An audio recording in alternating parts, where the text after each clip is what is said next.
수강생 여러분 안녕하세요. 저는 울산대학교 산학경영공학부 이수동입니다. 오늘은 넘파이에 대해서 배워보도록 하겠습니다. 앞선 시간까지는 이제 파이썬이라는 프로그래밍 언어 자체에 대해서 좀 많이 살펴봤어요. 그래서 프로그래밍 언어의 한 종류로서의 파이썬으로 기본적인 프로그래밍 언어들, 특히 객체지향 프로그래밍 언어가 갖는 특징들, 이제 그런 것들에 대해서 살펴봤습니다. 그래서 꼭 데이터 분석 쪽에 국한되지 않은 내용들이 대부분이었어요. 그래서 파이썬에 대한 기초를 다지고 프로그램의 동작 원리를 이해했다라고 생각하시면 될 것 같고요. 오늘부터 나오는 내용들은 이제 본격적으로 좀 데이터 분석에 초점이 맞춰져 있어요. 그래서 데이터 분석에 필요한 라이브러리, 우리 라이브러리라는 개념을 배웠었죠. 라이브러리는 이제 어떤 모듈, 그렇죠? 모듈과 패키지들의 모임인 거죠. 여러분이 앞에서 배운 함수들, 여러 가지 함수들, 그리고 객체들, 이제 이런 것들이 미리 다 정의되어 있고, 그것이 잘 정리되어 있어요. 그리고 오픈소스 생태계를 기반으로 무료로 사용할 수 있도록 이제 다 배포가 되어 있습니다. 그래서 여러분은 상황에 맞게 필요한 기능을 가지고 있는 잘 구현되어 있는 라이브러리를 불러서 쓰시면 되고요. 그 중에 첫 번째로 배워볼 내용이 바로 numpy라는 이름의 라이브러리예요. 데이터 분석에 대해서 여러분 얼마나 많이 이해를 하고 계신지를 제가 다 모르겠어요. 일단 기본적으로는 거의 뭐 전문 지식은 없다라는 것을 가정하고 강의를 하겠습니다. 어찌됐든 간에 데이터 분석을 하려면요, 여러 가지 수학 연산을 해야 되잖아요. 그렇죠? 그러니까 이런 수학 연산을 하려면 대용량 배열을 기반으로 한 다양한 종류의 수리 연산을 해야 됩니다. 이 배열이라는 말이 어떤 거냐? 수학 시간에 여러분 고등학교 때 행렬을 배운 적 있을 겁니다. 행렬 생각하면 쉬워요. 그래서 모든 데이터는 기본적으로 행과 열의 개념으로 이루어집니다. 사실 뭐 모든 데이터라고 하면 좀 어폐가 있는데, 어쨌든 컴퓨터로 우리가 연산을 하기 위해서 처리를 한 후의 데이터라고 생각을 하면 행과 열의 개념이 일단 기본적으로 내포되어 있어요. 그래서 행과 열이다. 여러분 이렇게 엑셀은 뭐 다들 써보셨을 거예요. 엑셀을 한번 보겠습니다. 여러분 이렇게 엑셀을 켜면요, 데이터라고 우리가 보통 하면은 이런 엑셀 화면을 가장 많이들 떠올리실 거예요. 그래서 여기 지금 행과 열이라는 건 우리 이쪽 왼쪽에 있는 여기 1, 2, 3, 4, 5, 6, 7, 8 해서 이 가로줄의 번호를 매긴 게 바로 행이죠. 행. 열은 여기 세로예요. 세로. A, B, C, D. 그래서 흔히 여러분이 생각할 수 있는 데이터, 여러분 뭐 성적표를 제가 만든다고 하면은 뭐 출석부다. 뭐 출석부에 성적도 있고 이렇게 돼 있다 보면은 여러분 이제 성명이 맨 처음에 나올 거예요. 그 다음에 뭐 전공, 그 다음에 뭐 학년, 그쵸? 그 다음에 뭐 학번, 나올 것이고, 또 제가 필요한 뭐 수강 과목명, 뭐 그 다음에 성적 뭐 이렇게 나올 거예요, 그쵸? 뭐 이것도 뭐 예를 들어 중간고사 점수, 그 다음에 기말고사 점수, 그 다음에 뭐 출석 점수, 뭐 과제 점수 해서 총점해서 제가 뭐 최종 성적을 이렇게 매길 겁니다. 그러면 이쪽에 이제 이수동이라는 사람이 나오고, 이수동은 뭐 산업경영공학, 그쵸? 뭐 학년은 뭐 4학년이고, 뭐 학번은 뭐 이런 식으로 들어가죠. 그 다음에 또 누가 있어요? 뭐 홍길동이라는 사람은 또 어디 뭐 다른 전공일 수도 있겠죠. 뭐 해서 뭐 예를 들어 뭐 조선이고, 뭐 3학년이고, 뭐 무슨 학번이고, 뭐 이렇게 간다는 거죠. 자, 그러면은 이 열에 대해서 우리가 똑같은 속성, 그러니까 여기 다 채워져야 돼요. 뭐 귀찮아서 지금 쓰진 않았지만은 그 요거를 행들은 요 각각의 같은 속성을 가지는 샘플들이 더해지는 겁니다. 그렇죠? 샘플이 더해지는 거예요. 그래서 이런 행과 열에 대한 감각을 가지고 있어야 됩니다. 이렇게 이루어져 있는. 그러면 이거를 우리가 만약에 이게 다 숫자였어요. 뭐 이게 나이, 몸무게, 키 뭐 이렇게 돼 있으면 다 숫자로 돼 있었다고 칩시다. 그래서 나이고 뭐 몸무게, 뭐 키가 있었다고 치면은 뭐 예를 들어서 뭐 나이가 30살이고 몸무게가 뭐 80kg고 키가 180이고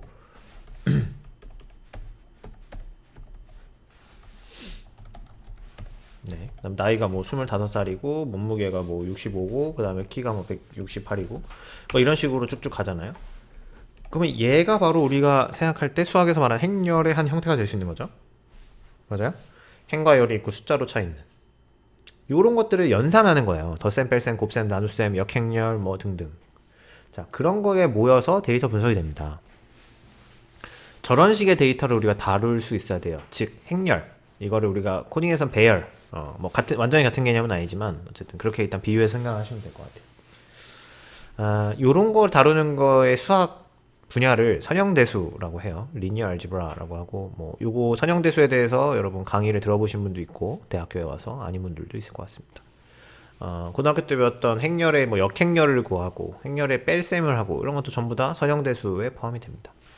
지금은 수학 시간이 아니니까 선형대수에 대한 설명을 깊게 하지는 않을 건데 이 정도로 알아두시고 numpy는 numerical python이라는 단어의 약자예요. 그래서 앞에 있는 글자를 따서 num에다가 python의 py, 그래서 numpy입니다. numpy는 대용량의 배열과 빠른 행렬 연산을 빠르게 수행해요.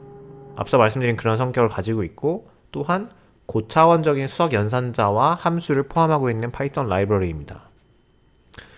앞에서 뭐 인티저나 플롯 배우면서 관련된 수치형 데이터를 위한 연산자들이 있었어요. 플러스, 마이너스, 곱하기, 제곱 뭐 등등이 있었는데 이 수학에서는 훨씬 더 많은 연산의 종류와 함수와 이제 그런 것들이 필요하잖아요. 뭐 사인, 코사인도 필요할 것이고 적분도 해야 되고요. 뭐 등등이 있을 거죠. 이런 것들을 미리 함수로 다 구현해 놓은 것이 바로 numpy다.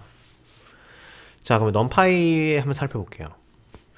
numpy의 ND-array, ND-array라는 이제 객체가 있는데요. 이 ND-array는 numpy가 지원하는 대표 데이터 타입입니다.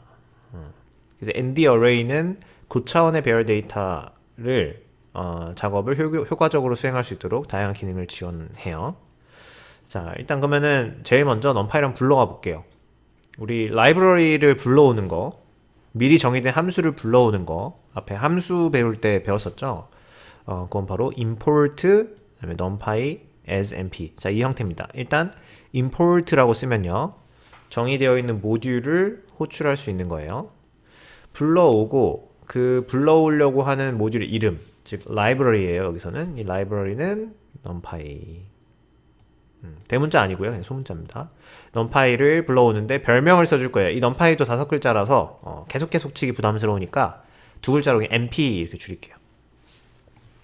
자, 이 별명은 여러분 원하는 대로 써도 돼요. 뭐 여러분이 좋아하는 단어로 써도 되고 여러분의 이름 이니셜로 써도 되고 그냥 n이라고 써도 되고요. 뭐 마음대로 할 수 있지만 그래도 이 프로그래밍, 파이썬 프로그래밍에는 많은 사람들이 공유하는, 다수가 공유하는 암묵적인 약속이 있어요. 특히 numpy와 같이 대부분의 데이터 분석에 쓰이는 아주 대중적인 이러한 라이브러리들은 우리가 불러와서 별칭, alias를 처리할 때 기존에 약속된 np라는 걸 따라서 합니다. 자, 그러니까 이렇게 np라고 안 하고 다른 단어를 써도 틀린 것은 아닌데 여러분이 다른 사람과 커뮤니케이션 하고 또 서로의 코드를 재사용할 때 편의성을 위해서라도 이런 룰은 따라주는 게 더 편합니다. 그래서 여러분이 뭐 여러분의 자유지만 저는 따르는 것을 추천드립니다. 그래서 import numpy as np 하고 이거를 이제 불러오고요. 역시나 첫 번째 셀이라서 시간이 좀 걸리는데요. 좀 기다려 볼게요. 이렇게 numpy를 불러온 다음에 아까 말씀드린 numpy의 기본 데이터 타입은 ND-array라고 했어요.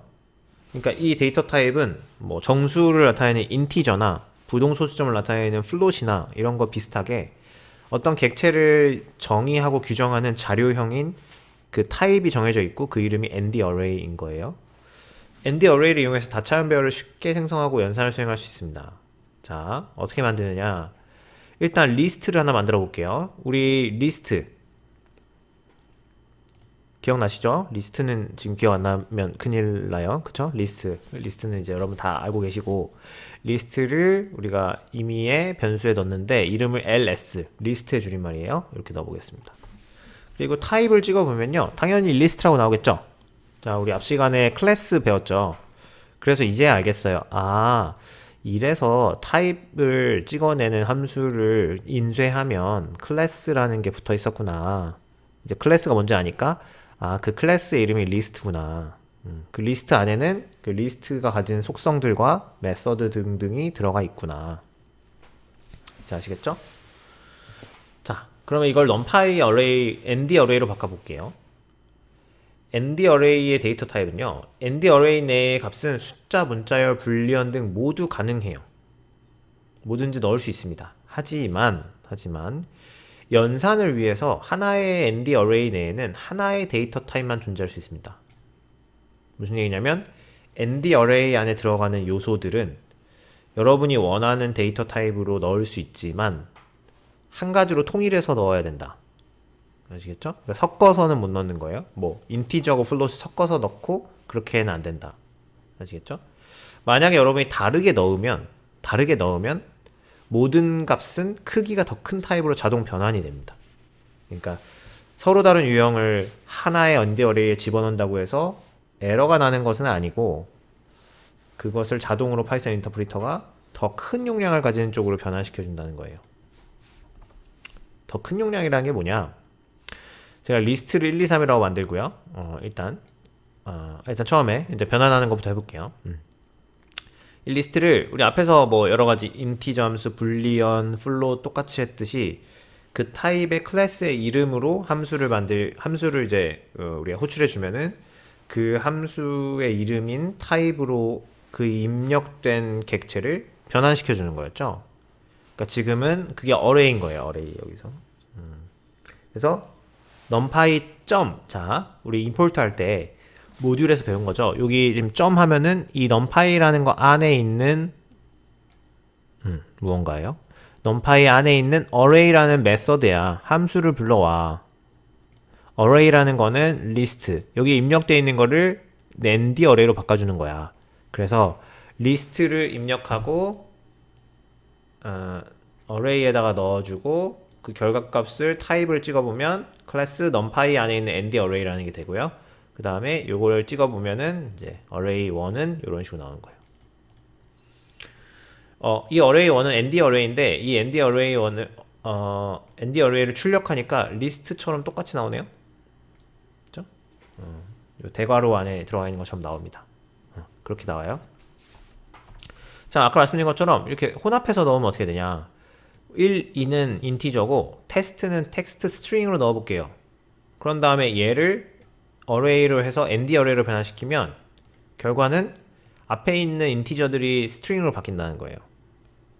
자, 스트링이랑 인티저랑 뭐가 커요? 스트링이 큽니다. 이거 앞에서 이제 서로 다른 우리 연산할 때 서로 다른 타입을 연산할 때 한번 제가 언급을 드린 적이 있는데 그 자료형이 표현할 수 있는 뭐랄까요, 여러 종류의 베리에이션이 많을수록 더 큰 용량을 차지합니다. 하나의 자료형 객체를 선언할 때. 그러니까 이 텍스트가 인티저보다 훨씬 더 커요. 큽니다.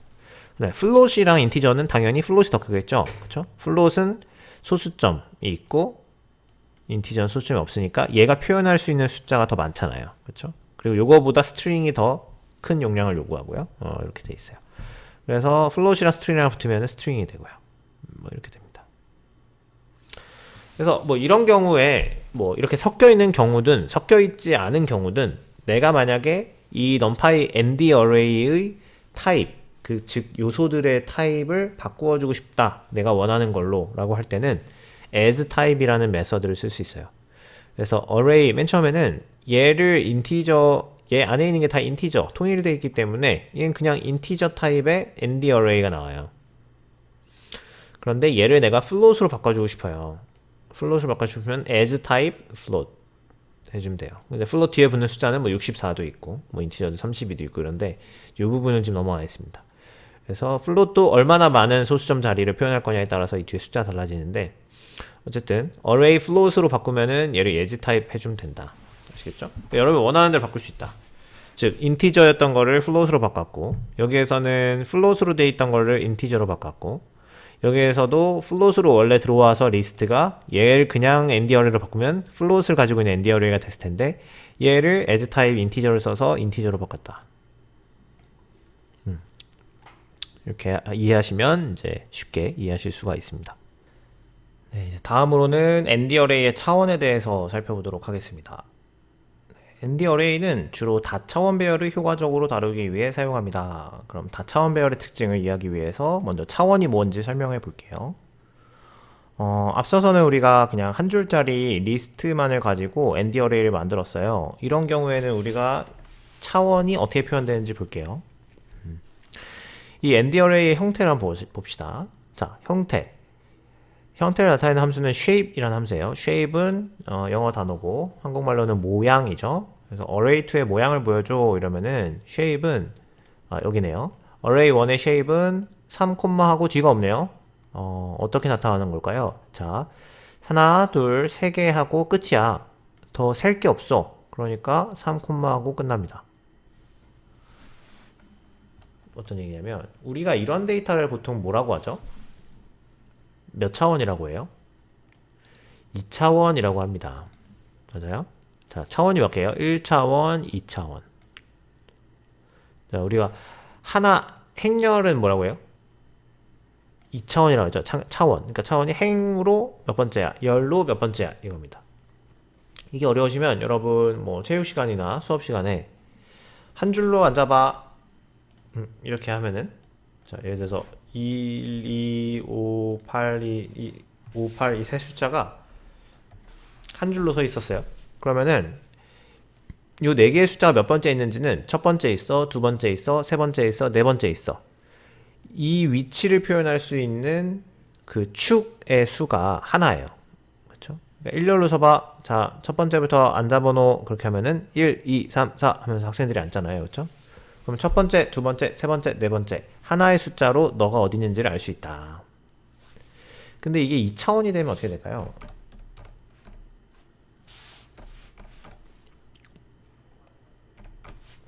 그러면은 이렇게 되면은 자, 이 행렬에서 4가 이 배열에서 4가 어디 있어? 그러면은 4는 두 번째 행의 두 번째 열에 있어. 이렇게 얘기해야 되잖아요. 그렇죠?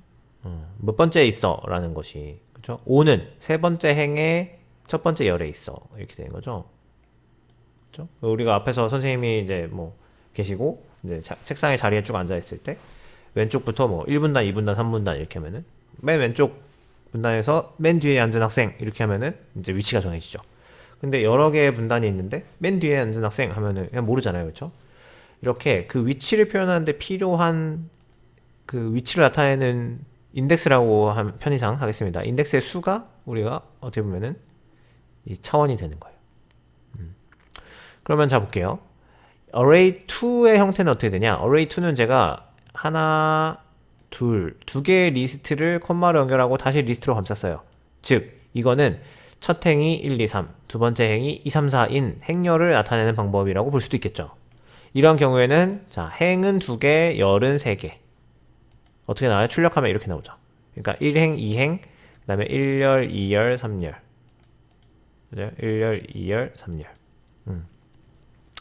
그 다음에 array 3, array 형태는 1, 3이다. 자, 어떻게 했어요?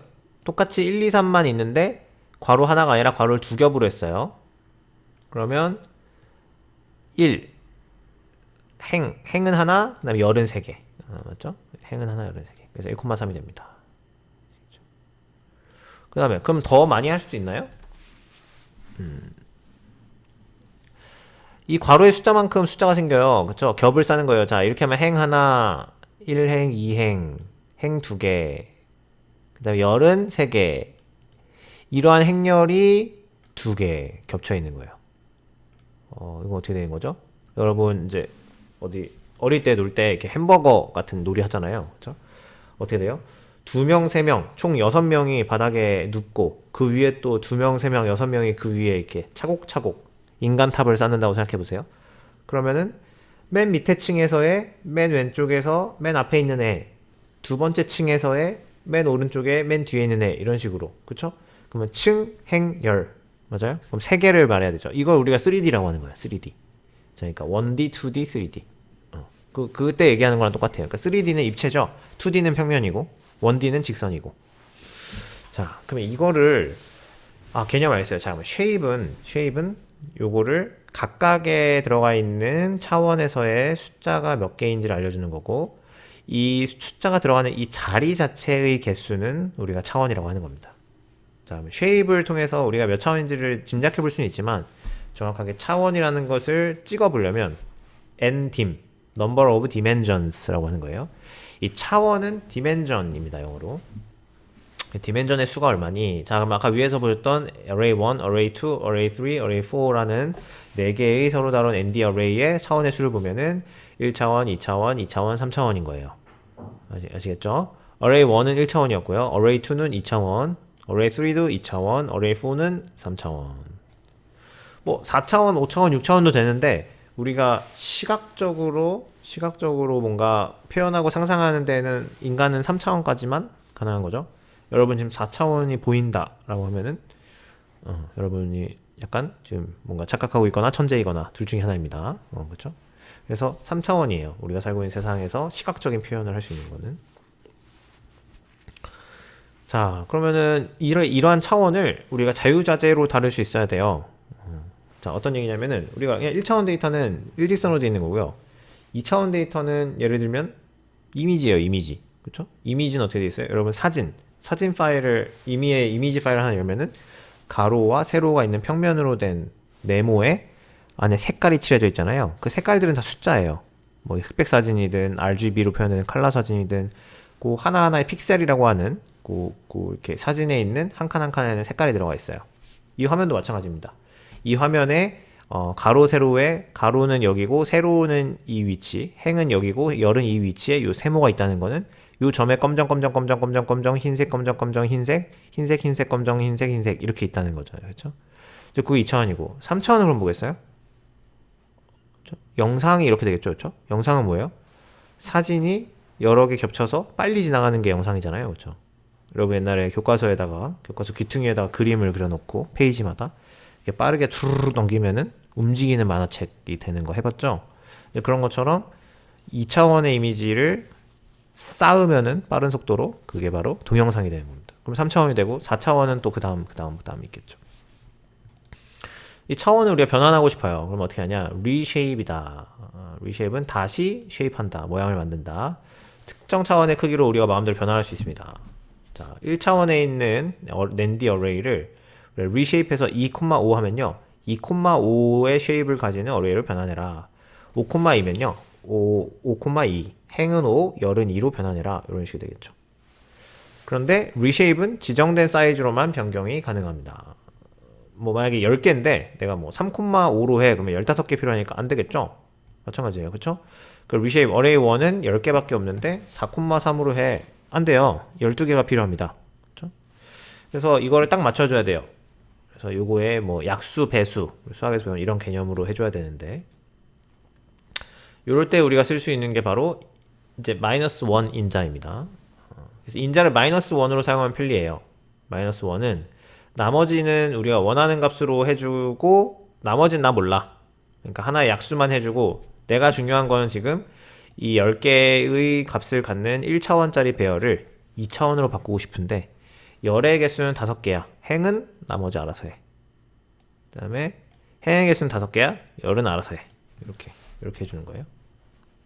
아시겠죠? 그럼 자동으로 변환해 주는 거예요. 꼭 구태여 2,5, 5,2라고 쓰지 않아도 된다 이거죠. 하지만 여전히 유효한 거여야 돼요. 뭐냐면은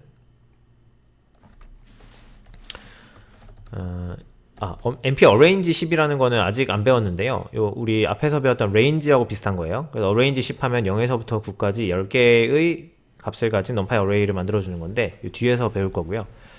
일단 이걸 안다고 치고 한번 해보겠습니다.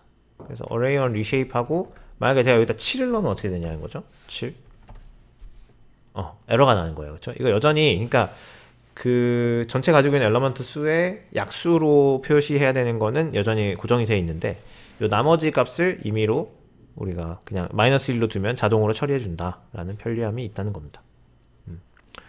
자, 그러면 여러 가지 볼게요. 여기 지금 보면 1차원으로 되어 있는 거 있었는데 얘를 reshape해서 3차원으로 만들어줬어요. 2,2,2 그렇죠? 3차원이 됐고요. 3차원이 된 거를 다시 2차원으로 바꾸고 싶어요. 그러면 2차원이니까 들어가는 input argument는 2개가 되고 그냥 2차원으로 펴줘. 쭉 펴줘. 열은 1개로. 그러면은 마이너스 1로 하면은 자연스럽게 그냥 쭉 펴주는 거예요. 그러니까 주로 이거는 이제 차원, 다른 차원을 넘나들 때 이 마이너스 1이라는 인자를 이용해서 여러분이 쉽게 할 수 있는 겁니다. 또 다시 이거 1차원 어레이를 다시 2차원으로 바꾼다. 그러면 어레이 1을 또 2차원으로 바꾸고 이런 것들 가능한 거예요. 자, 그럼 이제 차원도 이해를 했고 이러한 numPy 어레이를 쉽게 만드는 방법이 있습니다. 어떤 거냐면은 arrange, zeros, ones 이런 게 있어요. 이 부분에 대해서 한번 살펴보겠습니다. 우리가 이 numpy ND array를 사용할 때는 뭐 여러 가지 상황이 있겠지만 구체적으로 어떤 값을 직접 입력해서 쓸 때도 있고 아니면은 어떤 값들을 초기화해 주거나 또 우리가 필요한 범위의 값을 생성하거나 또는 뭐 내가 원하는 하나의 숫자로 빈칸들을 다 채워 넣거나 이런 식으로 좀 메커니즘이 있는 상태에서 이거를 사용하게 되는 경우가 많이 있습니다. 그런 경우에 어떻게 할 수 있는지 볼게요. 예를 들어 아까 전처럼 그냥 0, 1, 2, 3, 4, 5, 6, 7, 8, 9 이렇게 연속된 값으로 생성되는 어떤 하나의 수열을 만들고 싶어요. 그러면은 arrange라는 메서드를 쓰면 되는 거예요. arrange는 끝나는 값 우리 np range 그러니까 range 함수 배웠었죠 앞에서 우리 그 이터러블한 우리 폼은 배울 때 range 배웠는데 그거랑 똑같은 거예요. 그래서 np arrange 하면 이제 끝나는 값을 쓰는데 항상 파이썬은 이런 배열을 할 때는 맨 뒤에 있는 end 값은 포함시키지 않으니까 9까지 대신 시작하는 인덱스는 0이니까 0, 1, 2, 3, 4, 5, 6, 7, 8, 9 그래서 전체 개수는 10개가 된다. 그 arrange로 만든 이 ND array의 기본적인 타입 아까 전에 ND array 들어가 있는 데이터의 타입을 보기 위해선 D 타입이라는 메서드를 쓰면은 여기 인티저고 shape은 1차원이고 10개가 있다. 아시겠죠? 그 다음에 np arrange 2,4 하면 어떻게 돼요? 이거는 시작이고 끝이에요. 그래서 이 범위는 항상 시작은 포함, 끝은 불포함이죠. 그러니까는 2부터 3까지라서 2, 3이 됩니다. 그 다음에 zeroes는 어떻게 되는 거예요? 똑같은 원리인데 zeroes는 이제 이름에서 알 수 있듯이 0을 채우는 거예요. 0. 그래서 0을 채운다. 그래서 np zeroes 1 하면은 한번 띄워놓고 볼게요. 0을 그냥 넣는 것이고 요거에다가 우리가 임의의 shape을 우리가 지정해 주면은 shape대로 0이 들어가는데 이 zeroes는 이제 기본적으로는 float이 들어가네요. 아까 arrange에서는 기본적으로 인티저가 들어갔는데 np에서는 zeroes에서는 float이 들어가니까 내가 이걸 인티저 0을 넣고 싶다. float 0이 아니라 그러면은 이 d 타입을 지정을 해주면 됩니다. 이 d 타입을 지정해 줄 때는 여기에다가 두 번째 input argument로 이 함수에다 넣어주면 되죠. 그래서 우리 함수에서 배웠어요. 이 아무것도 안 넣었을 때 자동으로 설정되는 입력 인자를 우리가 디폴트 값이라고 했어요. 그쵸? 그러면은 이 np-zeroes라는 함수의 디폴트 값은 float이구나. 이 d 타입을 안 쓰면 float이 들어가는 거구나. 이 d 타입을 이렇게 명시를 해주면 인티저가 들어가는 거죠. 아시겠죠? 그래서 이렇게 np-zeroes라는 함수에 이러한 기능들이 있다. 마지막으로는 이제 np-ones예요. np-ones. 이것도 이름에서 알 수 있듯이 1이 채워진 numpy array를 생성한다. 성자가 빠졌네요. 생성한다. 그래서 1으로 채워진 array는 np-ones 3,2다. 우리가 타입을 프린트아웃 해보면은 1 array는 역시나 float으로 생성이 되고요. 1점이라고 그래서 뜨는 거예요. 3,2. 그래서 우리가 이거를 또 뭐 여러 가지로 응용해 볼 수 있겠죠? 그래서 np-ones를 여기서 뭐 10 이렇게 하면 어떻게 될까요?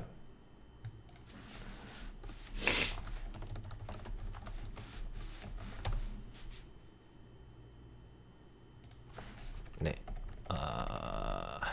이렇게 해야 되죠. 네, 10 그냥 하면은 차원이 여러분 이제 좀 복습해 볼게요. 차원은 몇 차원이에요? 1차원이죠. 왜요? 위치를 나타내는 게 하나밖에 없으니까. 차원인데 그 개수는 몇 개죠? 10개인 거예요. 아시겠죠? 헷갈리면 안 됩니다. 10,1 하면 어떻게 돼요? 여기 괄호가 빠졌죠? 요거는 차원이 2차원이에요. 자, 그러니까는 10이라고 만드는 거랑 10,1이라고 만드는 거랑 다르다는 거 이제는 이해를 하셔야 됩니다. 아시겠죠? 그거를 잘 이해가 안 되시면 계속 반복해서 생각을 해보시면 될 것 같아요. 여기 괄호의 숫자가 차원의 숫자다. 얘는 1열로 있는 거고 얘는 2차원이에요. 그래서 10,1이라는 거는 차원이 꼭 2차원이어야 돼. 그런데 열이 하나밖에 없는 거야. 열이 옆에 추가될 수도 있는데 하나만 있는 거야. 이런 개념으로 생각하시면 되고 얘는 그냥 하나다. 그래서 우리가 얘는 그냥 벡터, 수학에서 배운 벡터고 얘는 행렬이다 라고 생각하시면 됩니다. 아시겠죠? 어쨌든 차원은 우리가 다시 정리하면 그 배열 안에 속해 있는 각 요소를 호출할 때 필요한 그 호출하기 위해서 필요한 위치 인자의 개수다. 이렇게 생각하시는 게 가장 간단하게 이해하실 수 있는 방법이에요. 자, 오늘은 그럼 넘파이의 양이 많기 때문에 오늘은 여기까지 한번 하고요. 다음 시간에 이어서 또 넘파이에서 배워보도록 하겠습니다. 뭐 행렬이나 배열 이런 표현에 익숙하지 않은 분들은 이제 앞에까지 들은 강의랑 조금 다르게 느껴져서 어려움을 느낄 수도 있어요.